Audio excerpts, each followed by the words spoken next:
இந்த உலகத்துல ஏதாவது ஒரு துன்பமோ ஒரு துயரமோ வந்து வாழ முடியாத ஒரு கஷ்டம் ஒரு மனுஷனுக்கு வருமாக இருந்தால் அந்த நேரத்துல கூட ரசூலுல்லாஹி ஸல்லல்லாஹு அலைஹி வஸல்லம் ஒரு துஆ கேட்குமாறு சொன்னாங்க. அல்லாஹும்ம அஹ்னினி மா கானத்தில் ஹயாத்து கைரன் லி. யா அல்லாஹ், இந்த உலகத்துல நான் வாழ்வது சிறந்தது என்றால் என்னை வாழவே யா அல்லாஹ். வத்தவஃபனி இதா கானத்தில் வஃபாத்து கைரன் லி.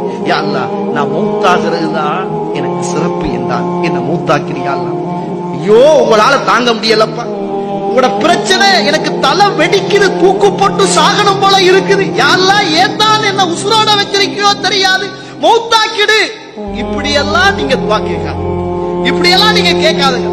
உங்களுக்கு தாங்க முடியாத சோதனையும் பிரச்சனையும் வந்தால் நீங்க அல்லாஹ் கிட்ட கேளுங்க. அல்லாஹும்ம அஹ்னினி மா கானத்தில் ஹயாத்து கைரன் லி. யா அல்லாஹ், நான் உசுரோடு வாழ்வதுதான் சிறந்தது என்றார். உனக்கு தெரியா, இதற்கு பிறகு, இந்த வாழ்க்கைக்கு பிறகு, இந்த துன்பத்துக்கு பிறகு, இந்த கஷ்டத்துக்கு பிறகு, இந்த பொருளாதாரத்துக்கு பிறகு, இந்த சோதனைக்கு பிறகு நீ எதை எனக்கு நலவ வச்சிருப்பாய் என்று தெரியாயா அல்லாஹ்?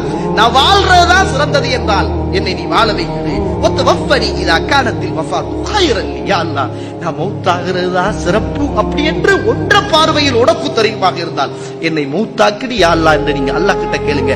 மௌத்தாக்கிடு அப்படின்னு நீங்க அல்லாஹ் கிட்ட கேட்காதங்க. நாங்க ரசூலுல்லாஹி ஸல்லல்லாஹு அலைஹி வஸல்லம் கண்ணியத்துக்குரிய இஸ்லாமிய உறவுகளே, எனவே அல்லாஹ் தஆலா நமக்கு நிறைய ஆஃபியத்தை தந்திருக்கிறான்.